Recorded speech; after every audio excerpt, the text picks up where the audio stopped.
Hello and welcome to Unstress. I'm Dr Ron Ehrlich. Now, if you were to ask any forward-thinking medical practitioner where healthcare is going in the future, personalised medicine, that is, an individual approach, recognising that everybody is different, is the way of the future. So today's topic is interesting for many reasons, not the least of which it takes a personalised approach to a person's health. And it's thousands of years old. It's Ayurvedic medicine. It's been around for all that time and been in a constant state of development.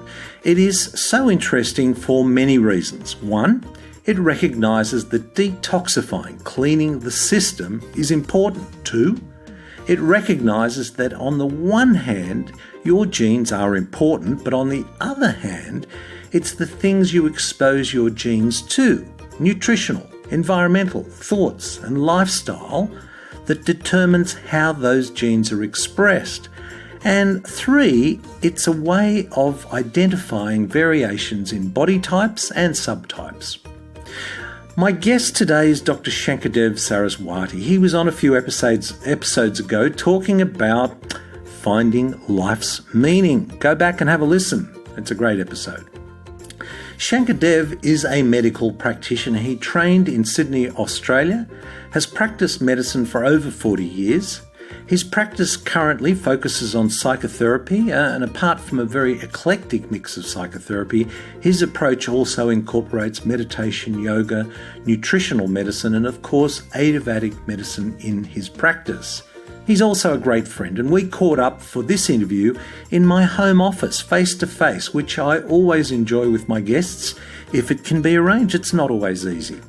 At some points it may get into a lot of detail, but don't be put off. Let it wash over you and realise that personal medicine is far more complicated and involved than the simple disease, symptom, prescription model which characterises our current chronic disease management system we call healthcare.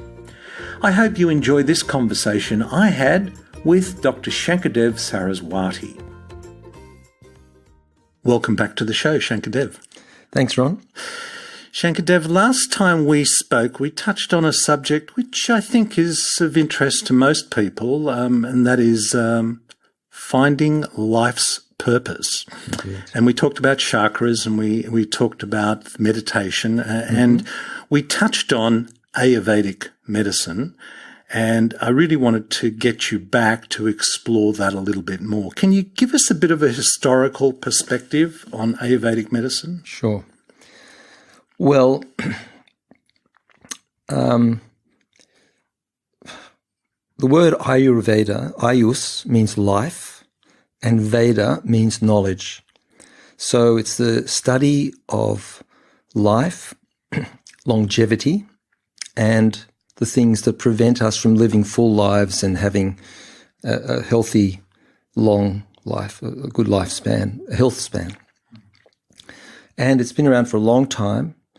It's evolved out of the Vedic sciences. So the Vedas in India go back a long way, and they are the Indian classical texts, the original texts that describe all of the various sciences required for a society to survive. So architecture, politics, war, health, and everything. So the whole thing, and religious and spiritual studies as well. I mean, the Vedas are well known as being the source of Indian religious life, but they are also the source of many other sciences. And so Ayurveda came out of this tradition, and so one of the things we discussed last time was the relationship between the chakras and Ayurveda. And I realised that I had made a mistake, which is exactly why you're back here today. Exactly, to get to the truth. Which is that they're kind of all related. They all came out of a fundamental language, which is part of the Indian, the Indian culture, or the cultures that have come together into that part of the world, a part of the world that has had, in some areas in particular, unbroken and continuous civilization without a kind of a loss of cultures. For example, in Europe, we've had periods of dark ages and so on. Whereas the thing about India is that it's a country, or it's an area, a geographical location that protected a lot of these sciences that came from different parts of the world and were amalgamated and, that were absorbed into the good things were absorbed into it. And Ayurveda is this sort of medical system that is based, like Chinese medicine, on an elemental study, the study of the various elements that make up life. And they're basically earth, water, fire, air, space, or solids, liquids, fire as a transformative element, air as all gases, and space as the container for everything. And they all come out of a philosophy, and the yogic systems and the tantric systems and the chakra systems and kundalini yoga and all these things, they all come out of a philosophy called Sankhya. There are 6 main or 7, maybe 8 main philosophies of India, that classical philosophies. And one of those is called Sankhya, which is the enumeration of the elements that are required to make up the world we live in. And these are very profound, simple, and yet simple philosophies that give us these wonderful maps by which we can understand who we are. Samkhya is probably one of the great and probably the least, accessible of the philosophies. It hasn't had as much press as other things have had. And Ayurveda is sort of an offshoot of that, because the Sankhya gives you these the structure of what's the structure of the mind, what's the structure of the body, the senses, the motor organs of the body, the various building blocks. How does it all fit together? And it does it in a very sophisticated, very elegant system. And it's a meditative system, so that when you start to read or study these things, you can go into a meditative state and internalize them by experiencing these various forces at work. And that's what's so good about the whole of this kind of more embodied approach to science. It's not a head science, it's a lived science and a philosophy. And Ayurveda is an offshoot of that. And it's a very practical and at the same time a very useful system in terms of not just treating patients as a physician, but from the patient's point of view of having certain metaphors that we can use, that come out of this tradition, we can use to understand what's going on inside our bodies, to have a lived experience of the illness and an understanding of the various causative factors that may be at work in your life, the relationships between the elements in the body and the elements outside of the body, and therefore insight into what to change and why to change it, and then to see and to be able to impose experiments on oneself. So if I do make these changes, do I have a different experience? So this is what Ayurveda is really. This is what it's always been: a very experiential philosophy. A very experiential system, and a very practical system. What's interesting, as you said that, was, well, firstly, the historical perspective. It's been around for a long time. We're talking thousands of years. Yep. So that is a long time. Yep. We're predating certainly Greeks, are we? Well, there are different forms of the sciences. Mm-hmm. So I'm not a historian, so I can't give you the exact date. But I do know that, for example,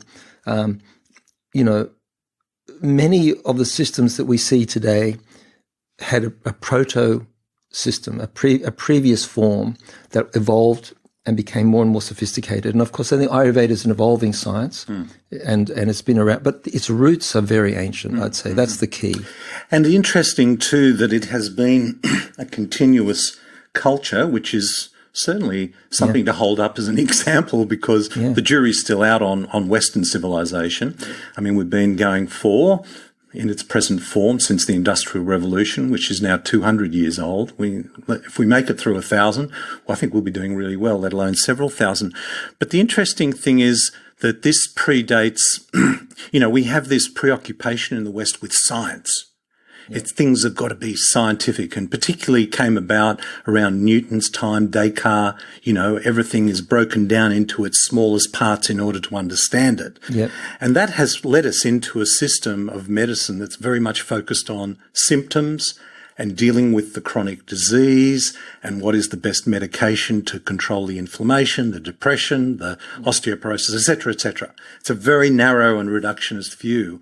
And I find it interesting that how did we make sense of this, of how we lived in ancient times? And it was bringing together these various basic elements that make up life. Well, and they're kind of universal principles. We're going to talk about them, I think, as we move along. We want to ask about the various, the doshas and so on, which are very interesting. Mm-hmm. But the key is that Western science has become sort of we're very detached from it as a patient. We go to a doctor and we don't understand what's really going on. We know that, we get a diagnosis. Western medicine isn't always that, hasn't really developed a precise understanding of causation. We're really looking at, as you say, the manifestation of imbalance and the symptoms that arise and the signs that arise, and then we treat those. And we're trying to, I think because of the commercialization of medicine, we're trying to pinpoint this one thing that's going to make a difference to everybody who's got the same condition. And there's a lot to be said for that, because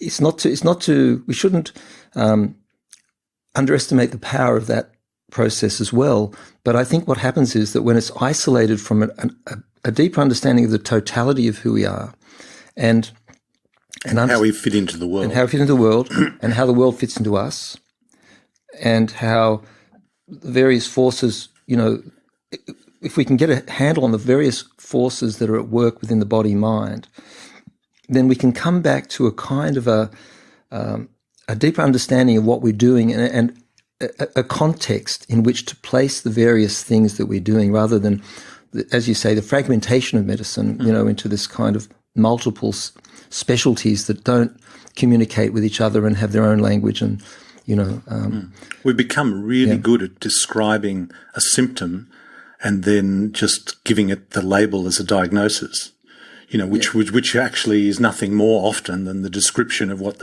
the doctor sees in front of them, but in a more elegant form that makes it sound like they have understood what is causing the imbalance. But the Ayurvedic goes, I love that, the life knowledge. And illness. Ayurvedic, life and knowledge, and illness, and illness, focusing on illness, on imbalances, to bring it back to balance. Yeah. So you mentioned the doshas. Yeah. Tell us a bit about how it is structured, how we identify imbalances. Yeah. Okay. And just before we go there, just might interest you. Here lies the common ground between Ayurveda and the chakras. Okay, thank you. There you go. Thank you, because I did say to you last time that I thought the chakras, yes, of course, so Shankardev, the chakras are part of Ayurvedic medicine. And no, Ron, we'll replay that. I'll actually cut that episode. No, we won't. But enough to say that, so there is a connection. There is a language. Okay. And so the foundation of life in Sankhya, are the four. You can say we can bring it down to these four organs of mind: a higher knowing mind, sort of an intelligence within the body, an ego structure, an identity, and a thinking mind, all sort of surrounded in a fourth structure or function called a memory or a individual consciousness. So they're four organs of mind: higher mind, the ego, the thinking mind, the sensorial mind, and the memory or the individual consciousness. They're four elements. And then the other five elements are earth, water, fire, air, and space. So there are these 9 elements. I think I said 7 before. There are 9 elements that are fundamental to all of life. And a meditation on these 9 elements can give you deep insights into how the body and the mind operate, from this very ancient wisdom tradition, which gives tremendous insight into how what makes up a human being. If I wanted to cook a human being, if I wanted to make like a chocolate cake, I get my whatever you get. Fire, earth, water, air, space. Yeah. Higher. Ego, high mind, ego, high mind, ego. Yeah, you get all these things. Thinking, sensory, and memory. Yeah, you get a whole lot of things. You mix them up, you get a human being. And so we're structured around these fundamental elements. So, for example, in the spinal cord, in the chakras, earth is in the base of the body because it's the densest of all the elements. Then water, which is the second, least a little less dense than earth, that's higher than that. Fire, which is less dense than water, is higher than that. So you get this hierarchy of these elements. Air is above fire and space is above air. And chakras are organized around these fundamental elemental principles, and the whole body, if you understand how the body operates, earth pulls things down into the base of the body. Mm-hmm.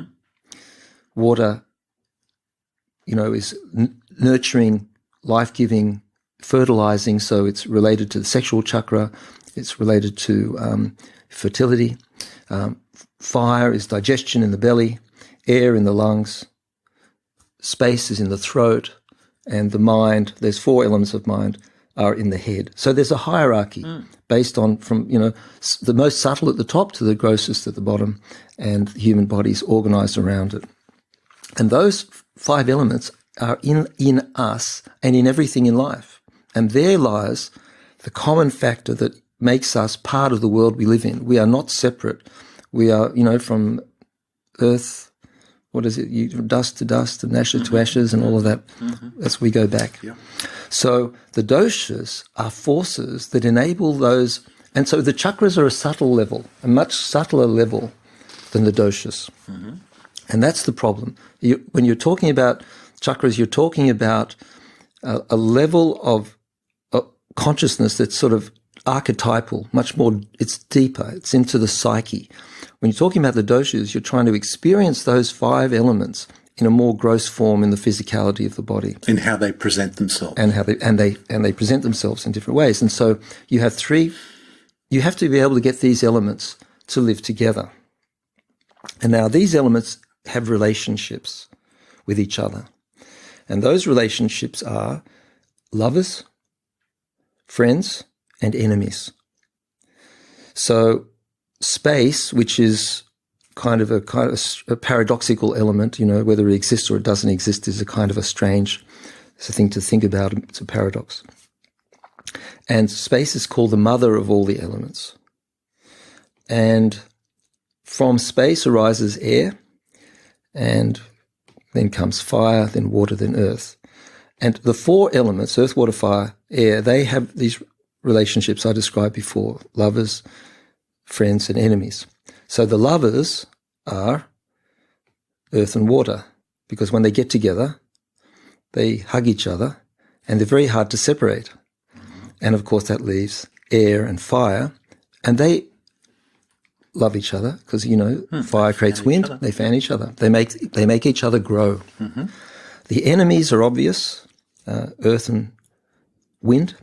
They're opposite, they're antagonistic. So earth is motionless and wind is constantly in motion. And so they stop each other's function. The wind is constantly trying to make the earth move, and the earth is constantly trying to stop the wind from moving. Mm-hmm. And the friends, and the other one is fire and water, of course, that's the other enemy. Mm-hmm. They put each other out. Yep. And then the friends are water and air and fire and earth. So you have to have a way specific, especially for those enemies, to function together in the body. So fire and water, how do you do it?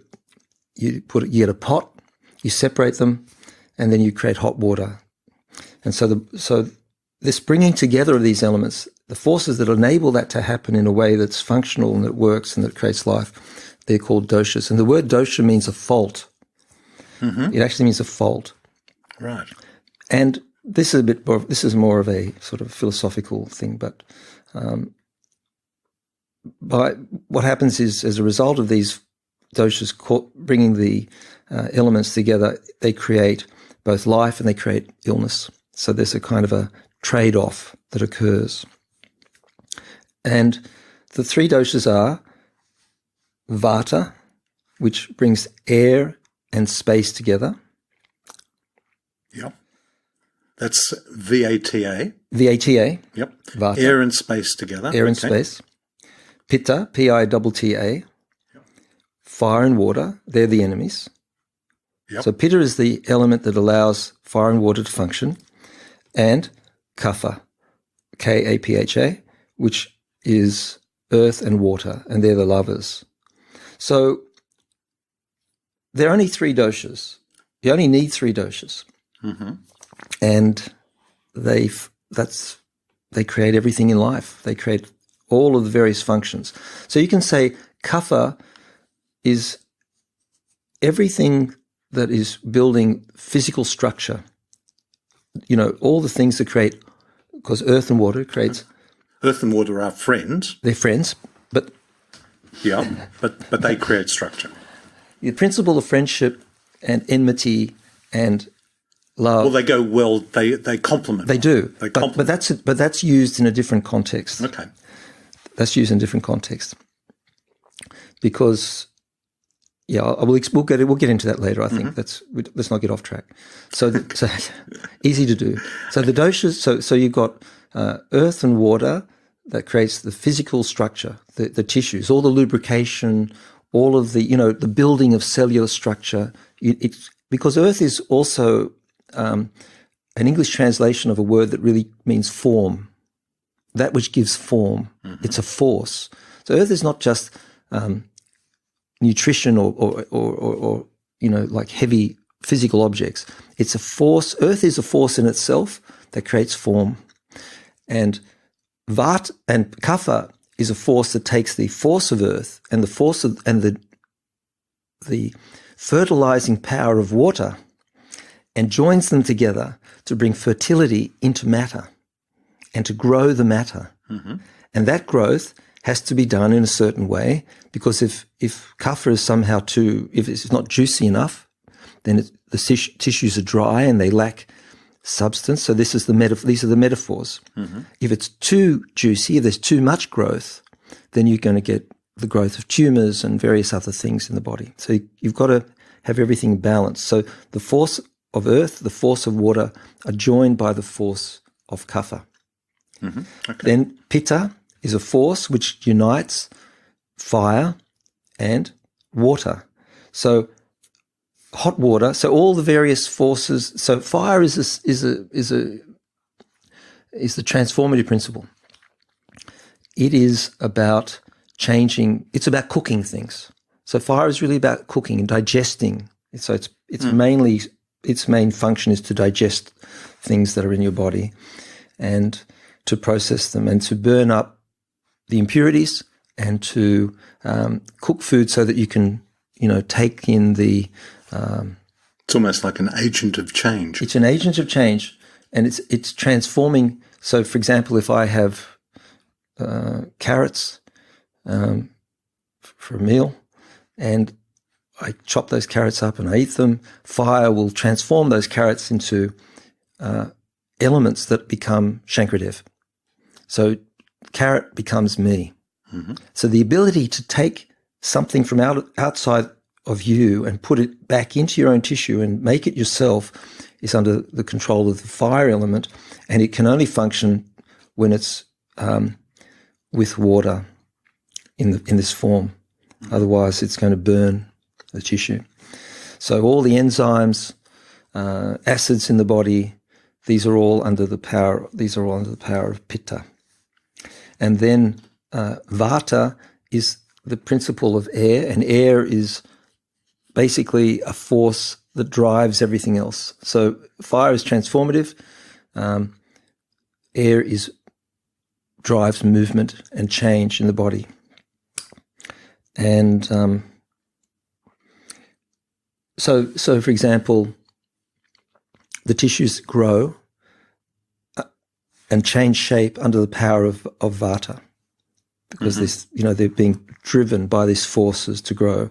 In its most gross form, it's breath, but it's also the movement of all the nerves, all the muscles, all your thoughts. They're all driven by this one force. So these three forces operate together, and they become a kind of a focal point by which we can categorize and structure our understanding of every single thing that operates in the body, and then we can bring it all together into this kind of, we can see how they relate to each other, how these forces relate to each other. And we are all, we're not one or the other, we're combinations of these three. Everybody's born with a certain amount of each of the elements. Some people have more earth, some people have more water, some fire, and so on. So if you have more earth, you're going to be more solid. You're going to look like a brick, So these guys who are very square, big square hands, square bodies, they have a lot of earth element, a lot of kapha. Some people have got more heat, some people got more cold, some people are drier, some people have got, oilier, some people are, kind of got more juice in their body and so on. So we're all born with a ratio of these doshas. We're born with either one of them dominant, or you can have two dominant, and rarely you can have three equal. And based on that, your body will take on certain shapes. And so this occurs at birth. This distribution of the elements occurs at the moment the sperm and the ovum at conception. When they meet, depending on the state, on the energy, on the elements they're carrying, what genetics they're carrying, will determine our genetic predisposition to having, to being hotter or colder, heavier or lighter, drier or wetter in our body, more vata, more kapha, more pitta. So what we do is we say that everybody is born with a certain nature, and in Ayurveda, we give people a ratio. So 3 vata means you've got 3 times, you've got maximum vata, 2 pitta, and 1 kapha means your primary vata, secondary pitta, tertiary kapha. So you'd be, your body would be thin, you'd be probably drier, you'd move around a lot, you'd think a lot, and you'd have all the characteristics of having a lot of air element in your body. There was this, one of the things that impressed me when I learnt a bit about this was that because in Western medicine now we have this idea of genetics, which is what we were born with, but this new and exciting concept that has hit Western medicine in the last, 5, 10, 15 years is epigenetics, which is how the environment, how our thoughts, how the things we're exposed to attach to cell membranes and cause genes to express themselves in a certain way. Now, Ayurveda, thousands of years, this is not a new concept to Ayurveda, is it? Not at all. No. And in fact, so the two concepts here, one is this nature you're born with, and the second is what's called your present state of health. The word for your nature in Sanskrit is prakrit, and that's the ratio you're born with. Prakrit. Yep. And the present state of health is called vikrut. And so what happens is that that primary ratio that you're born with, in Ayurvedic medicine, you're aiming to maintain that forever. So if you're born with more air and you're always thinner and you want to be a bit heavier, then you can do it, but you can never become as heavy as someone who has a lot of kapha. You just can't do it. And someone who's got a lot of kapha, and I get a lot of people come to me, I used to, not so much now, but the old days when I was doing a lot more Ayurvedic medicine, people come to me, a lot of people who are very kapha, and they say, I want to look like a model on the front cover of this magazine. What herbs do I need to take?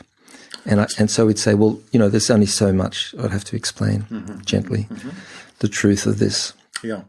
So epigenetics and this concept of vikrut go hand in hand, that our environment shapes us, and so we absorb the elements. So if I have a lot of air or fire or water in my body, I'm going to absorb the elements from the world.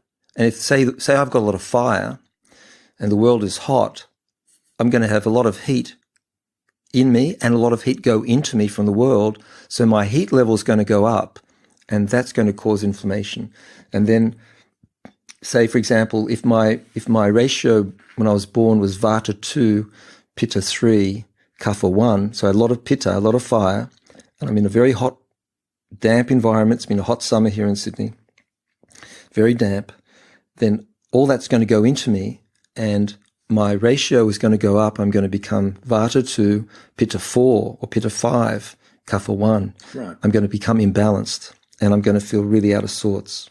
And especially for someone who's Pitta dominant, someone who's got a dominant dosha, they're going to suffer more from heat than someone who had, Vata or Kapha dominant, because they're cooler. So I mean, I imagine that you are far more vulnerable if you are significantly more dominant one of these doshas than the other. Like if I was I don't know, let's pick a number. I'm a Kapha 4, and a Pitta 1 and a Vata 1. I mean, am I more vulnerable if I am more dominant? If you get an imbalance in one of the doshas you're dominant in, it's harder to remedy it generally, because your body's producing it a lot. And so you're not only battling the fact that you're producing it a lot, but the environment you're in might be feeding it into your body. So it's about the relationship. See, the elemental idea is this beautiful idea that we're leaky.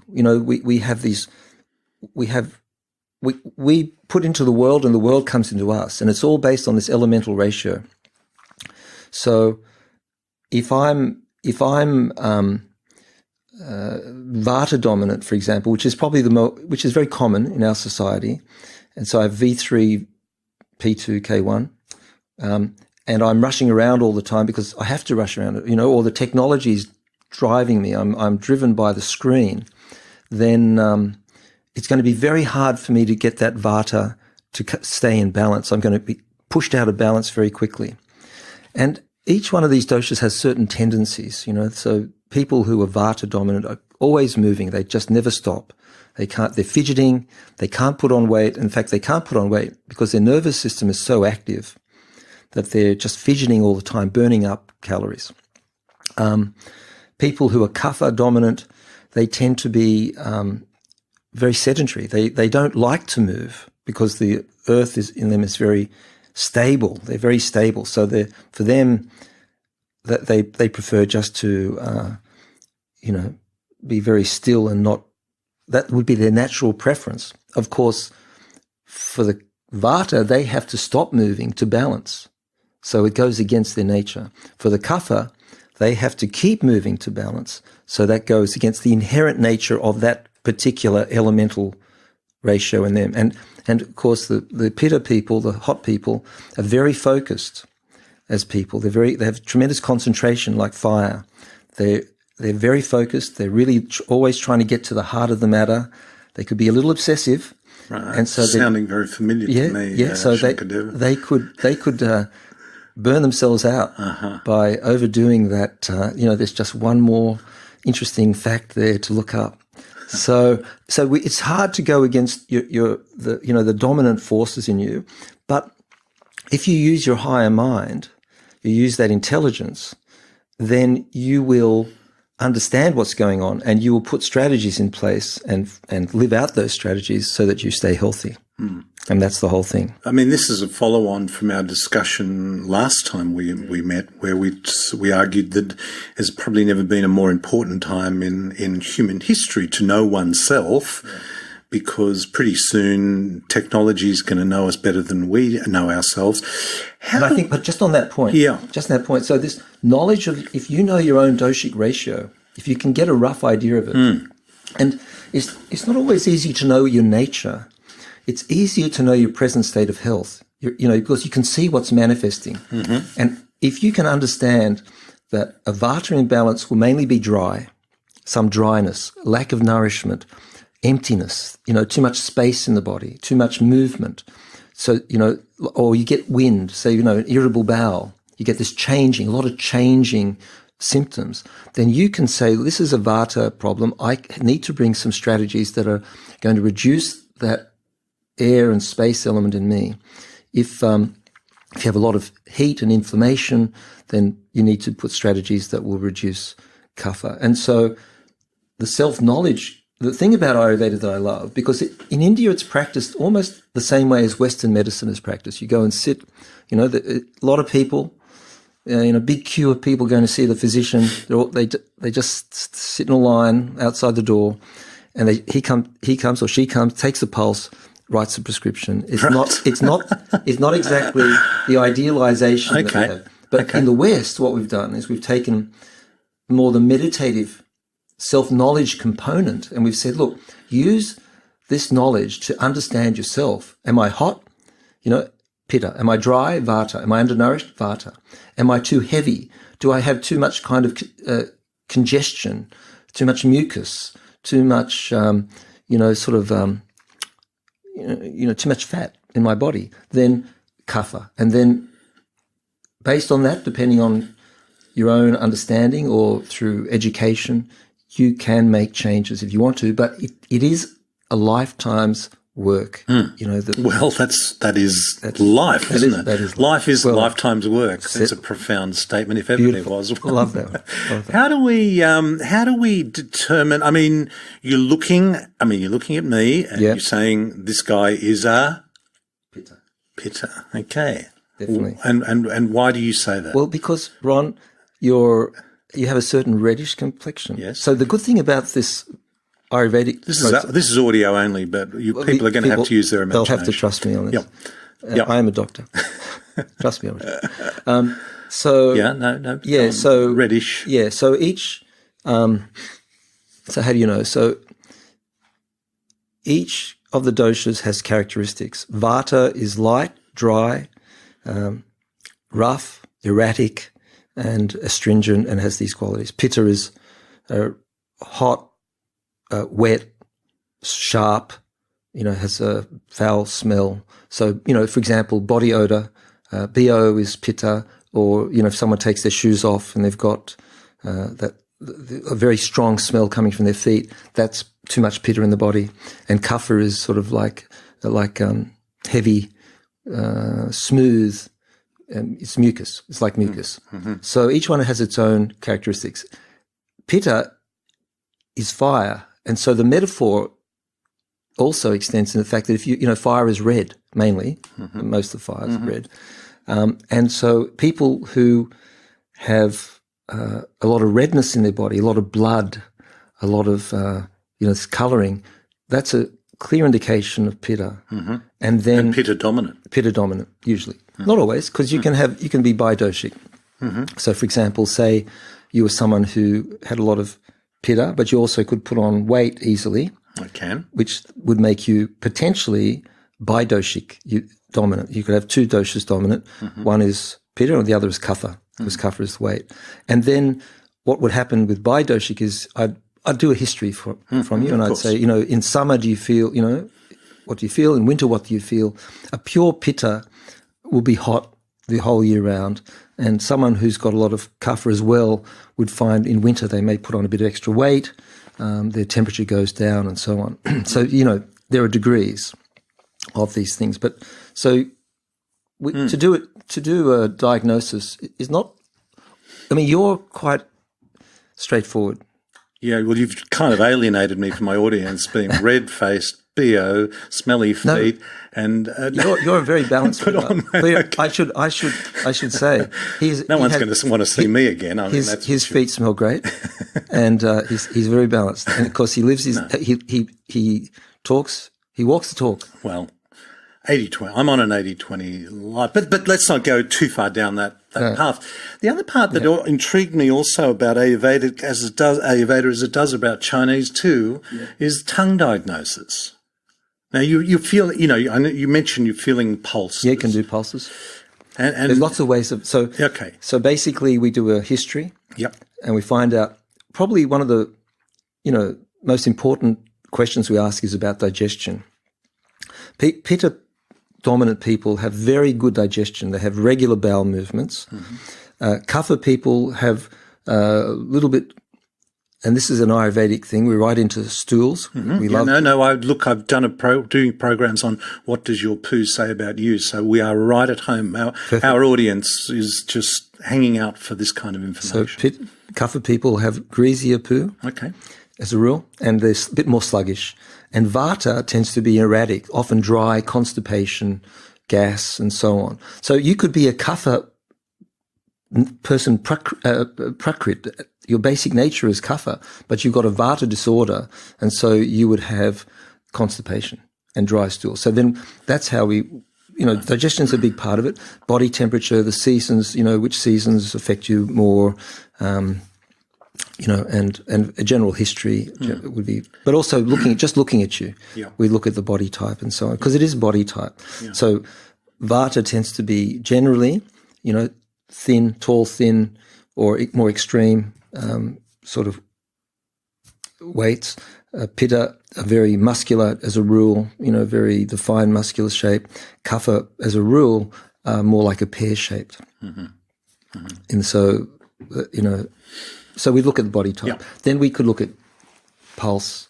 And pulse is really an art form, not an easy thing to... Because pulse is not, as we in the West would understand it, taking the heartbeat pulse, or is there more to the pulse? It's much more to it. Well, just as in Chinese medicine, each side has at the wrist, near the thumb, the base of the thumb, we would take the pulse and we put 3 fingers on, and then you'd put press the first finger down and feel that, and that's associated with certain organs in the body.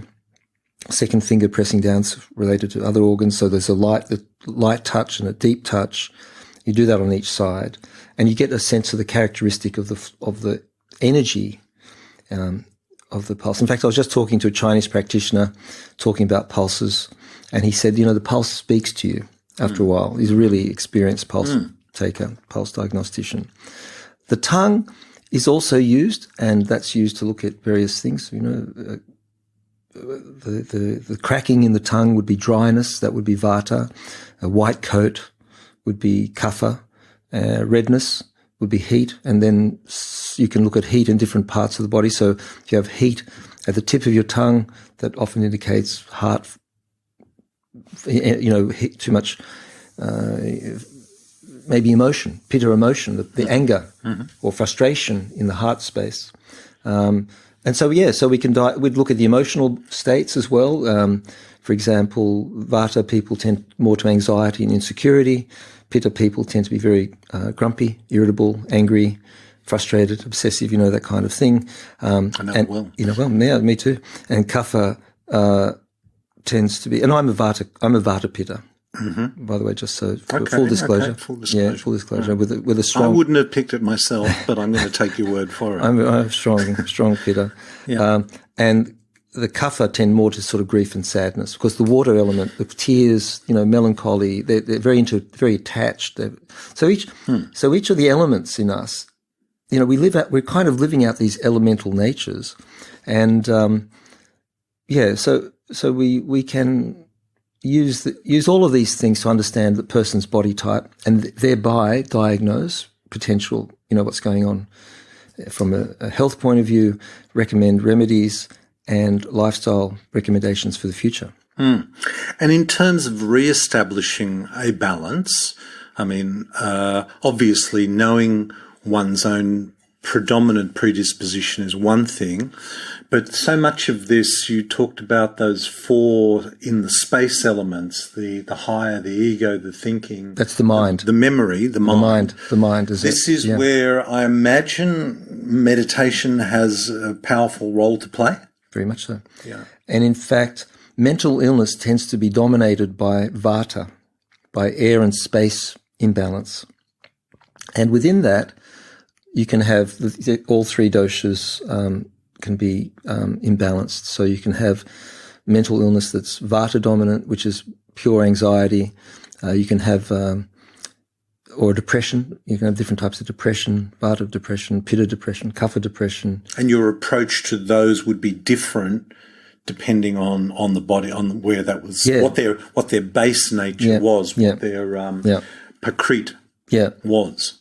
Prakrit. Prakrit. Yeah. Basically, we try to. Well, it's not always easy to understand someone's prakrit because sometimes the epigenetics are so the changes in the body over the life from early trauma, early life events, or lifestyle changes. People who've lived certain lifestyles can cover over that so much, the thickness of those changes over a lifetime. So you may not really ever get to really understand the precise doshic ratio they were born with, but you get an indication and you deal with what's in front of you.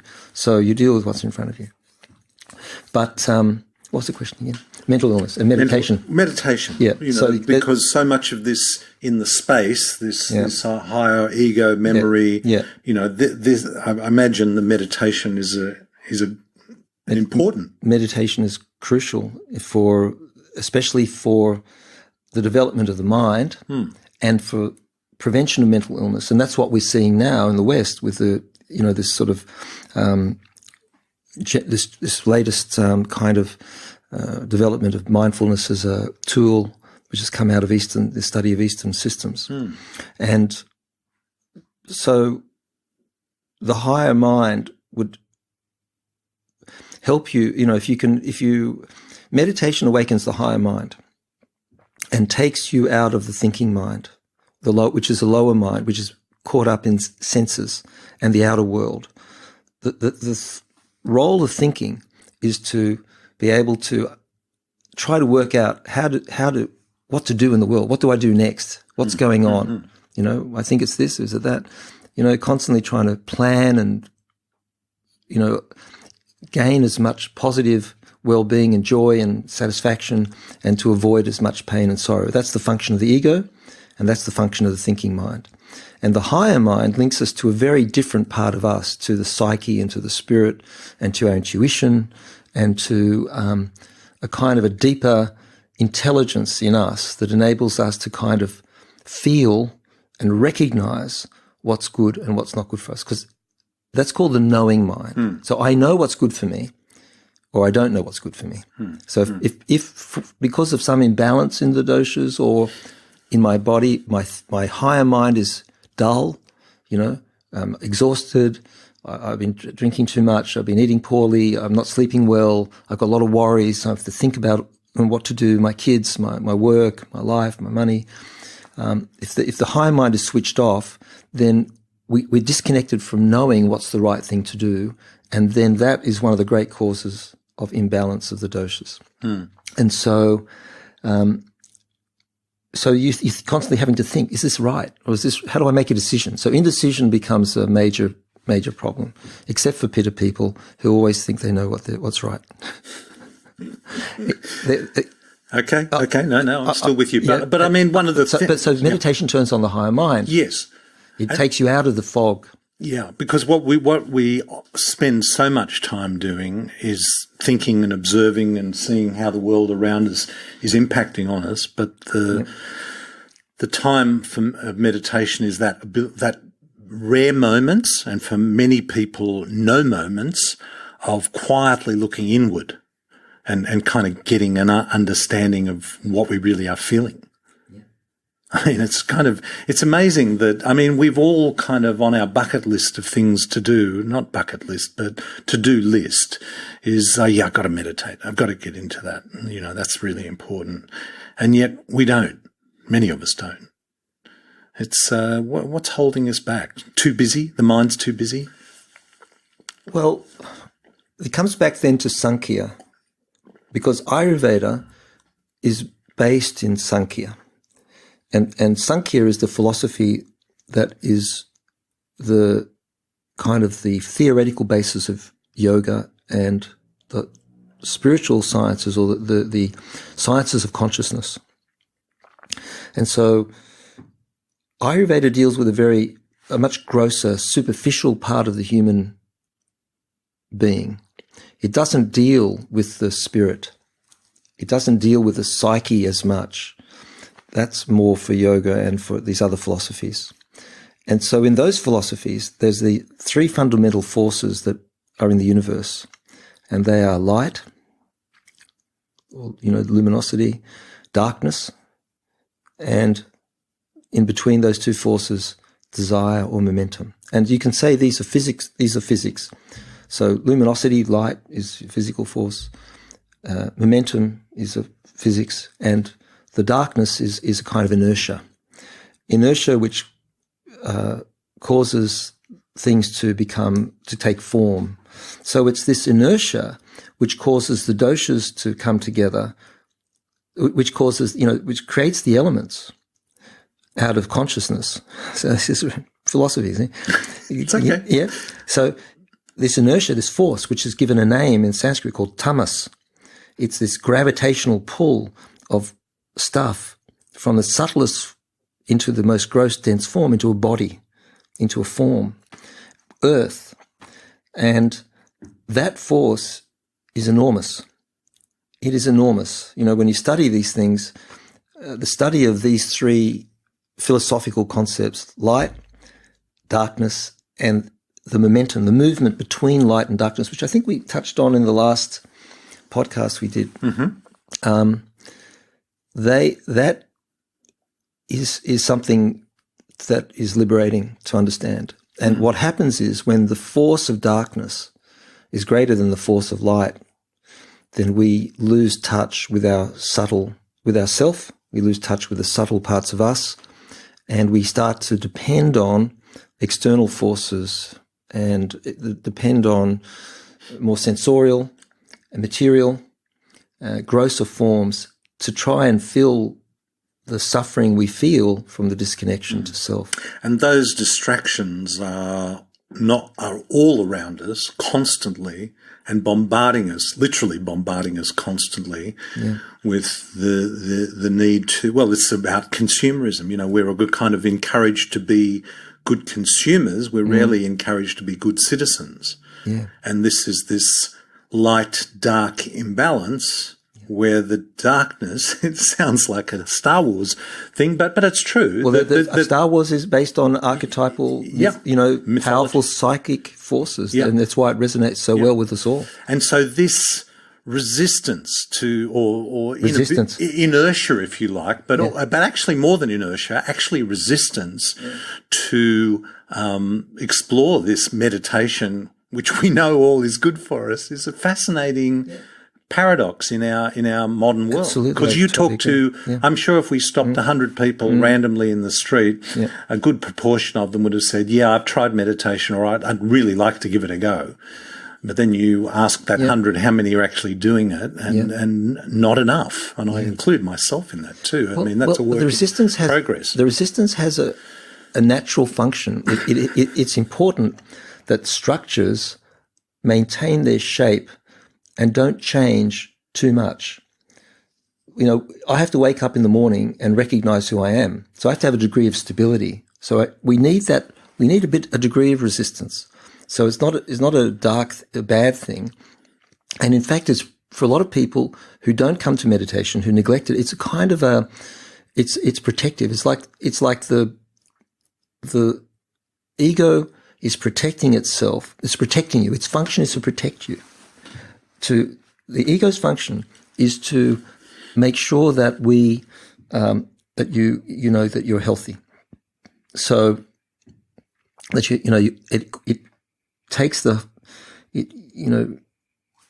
grabs onto the thinking mind, and it says to the thinking mind, plan so that I survive.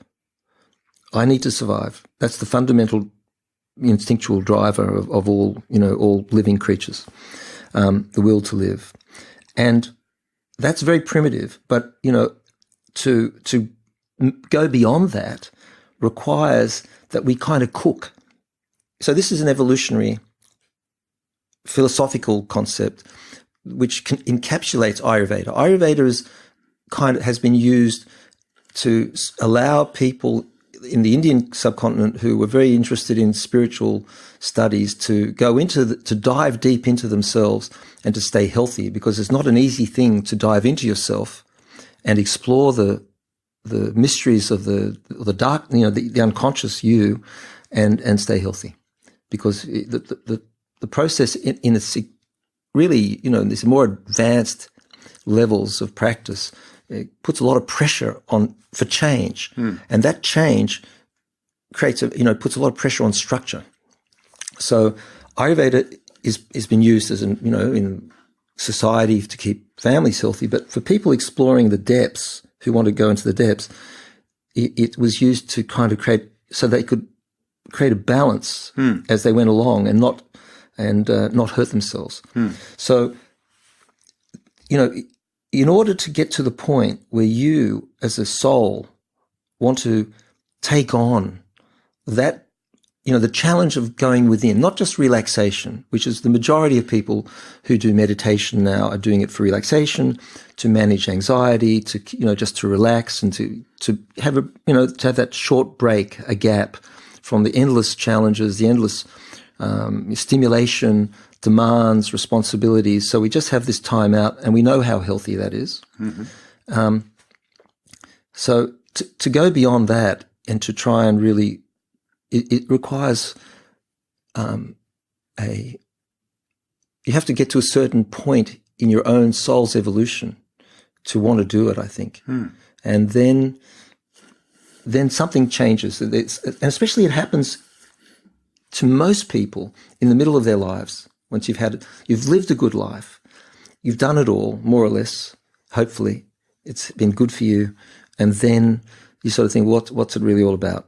And you can, sort of, you're at the top of the hill looking down, and you can see the end. It's not that far off. Then it makes you think, what's this all about? So that's when meditation really starts to be able to create radical change in how we experience ourselves, how we experience the body, and so there are these levels.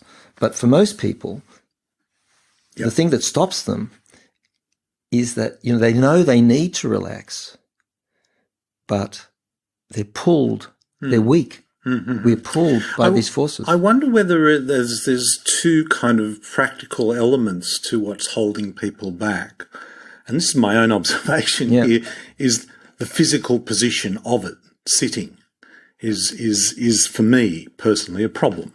I find sitting for my lower back and not always. In a chair, or even supported with my back. I've found a much more comfortable position was for me lying down. Sure. And so physically sorting out a position that we traditionally think, I have to sit with my legs crossed and my in a sitting position. So I think that's one thing. The other one is being hard on ourselves. Like we have this image of what it should be, and yet, it's not. And so what should it be? Well, I guess it should be a mind, a quietness in the mind, and not a drifting of the mind. And yet when the mind drifts, we are hard on ourselves, and think, oh God, I'm just not doing it. But that's the misunderstanding of what meditation's about. Yes. I think. Yes. Exactly. So that's why I raise it. Yeah, good question. I wanted to sort of say, okay, the physicality of it, I think I've sorted out because I realise my physical limitations of sitting for 20 minutes. So I found a comfortable position. But the second part is being hard on myself when what's happening is not happening as I think it should. And that's misinformation.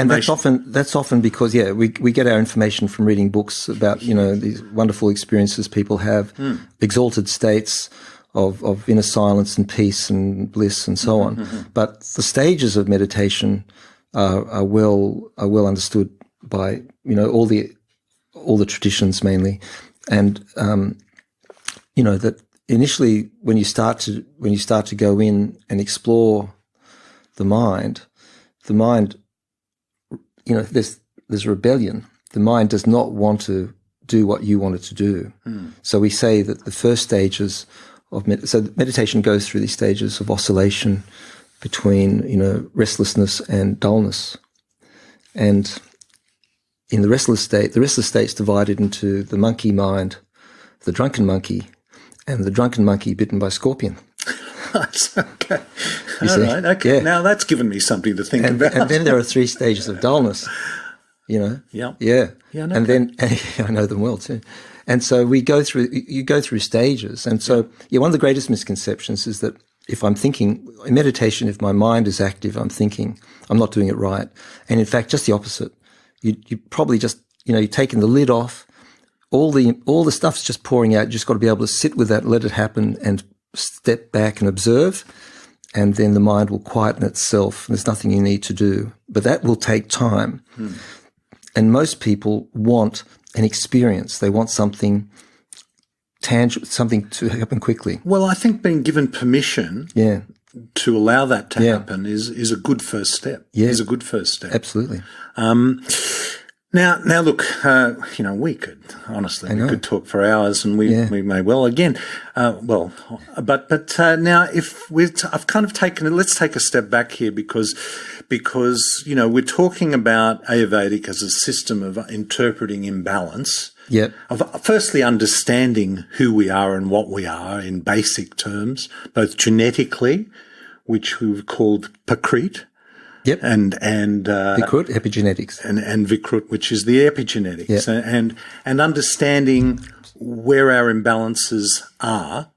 What would you, now for the person who's listening to this going, I found this really interesting about Ayurveda, what would be your takeaway message to them? Mm. 1 or 2, 3 or 4? Okay. No. Okay. Well, I think it's useful to study this. I mean, it's one of the things that we're doing on our website is putting a course up that is geared towards self-education. Ayurveda is self-education versus Ayurveda as it's traditionally practiced in India as a kind of herbal medicine without education. Yeah. And so there are some good books you can read. I think some short courses on Ayurveda are good. You get to understand the doshas. I think the key thing is to understand the 3 doshas, to understand Vata, Pitta, and Kapha, and try to put on your Ayurvedic glasses and look at the world from an elemental perspective and say, you learn the characteristics of each. You learn the characteristics of Vata, Pitta, Kapha, and that's all you need. That's kind of the essence. I mean, it's a complex medical science. It has geriatrics, it has pediatrics, it has surgery. In Ayurvedic texts, I don't know exactly how far back, hundreds of years or thousands of years, probably hundreds of years back, they prophesized that one day science would evolve to the point where herbs could be injected directly into the body, into the bloodstream. So these are in the texts, So they had a foreknowledge of possibility. So it is a complex medical science, but from the point of view of most people, meditation, number one, meditation on your own body. So you'd read about Vata, Pitta, Kapha. There's always lists of the characteristics that go with it. And not to get preoccupied with the oneness of, is that, I mean, I can imagine people going, oh, what am I? But you could be a combination of, but you're dominant. Yeah, just observe this, just observe each one of the elements in yourself. Am I dry or wet? Am I hot or cold here?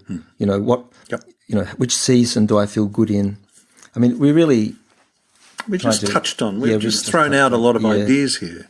We're not about to diagnose people. No. There, but you were saying about meditation as well. Yeah, meditation. I think that so that you read about it and then you just try to meditate and see, what do I feel? And I think it's important to recognize you're going to be confused in the beginning. Most people are. It does take a bit of time. When I used to teach courses on this, live courses, I used to tell my students, it's going to take you 3 cycles of the earth around the sun to understand how these doshas work. Because, each cycle, you'll get to know a little bit. You'll go through winter, you'll go through spring, summer, autumn, and in each season you'll feel different things. And then I always said, come back and do the course again. You're always at a reduced price, of course. And then, revisit. I mean, the thing is that we live in a world, as you said before, we're trying to get the knowledge. There's so much information, we can't digest it. And that creates indigestion. So these sciences, these really wonderful sciences, do take a bit of time to embody, to make it, and even then it's good to talk to people, find people Of course, as I said, on our website coming up this year, we'll be doing an Ayurvedic course for sure. And my emphasis is to bring it back to the foundations, bring it back to the simplicity of, the beauty of Ayurveda. The beauty of these things is that it comes back to, a few elements, these 9 things. If you meditate on the higher mind, you meditate on your identity, you meditate on the concept of identity, because every disease has its own ego, its own identity. And each disease is going to be a Vata disease or a Pitta disease or a Kapha disease. Everything in life can be classified. So you start classifying the world and you start to see how you relate. So you get out of your, you've got to get out of the kind of looking for the answers outside of yourself, look back within, and then you connect with the world and you feel the world. That's what you were saying before, which I thought was really interesting and very, very to the point.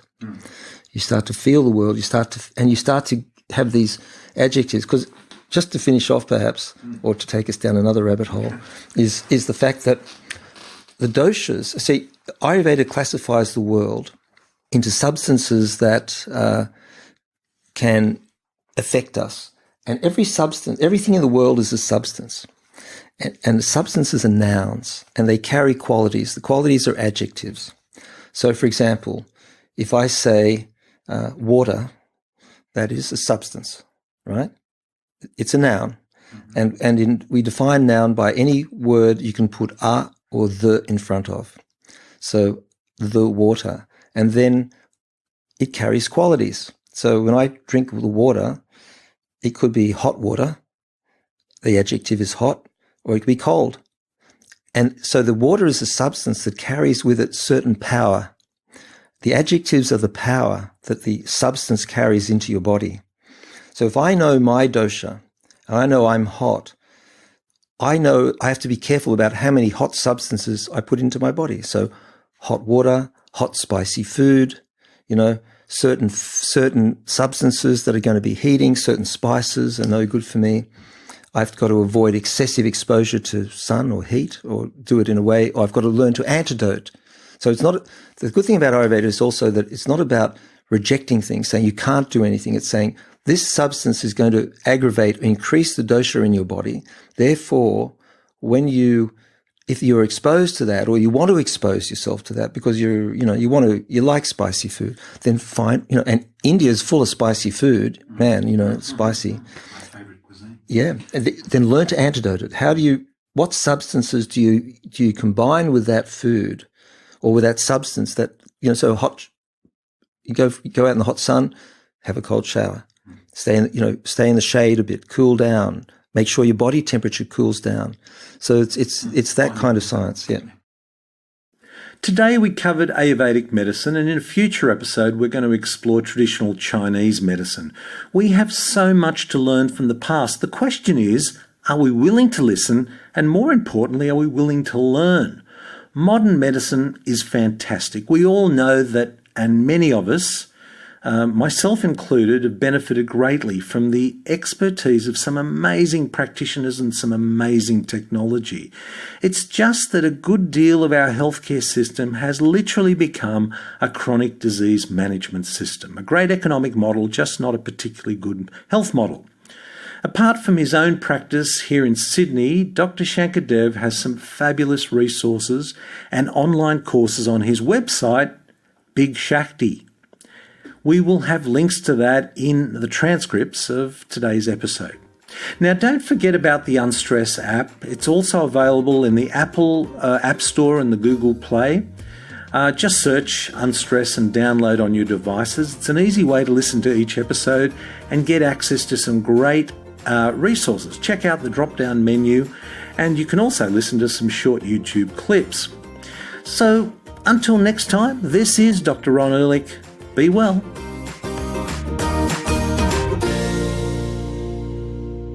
This podcast provides general information and discussion about medicine, health, and related subjects.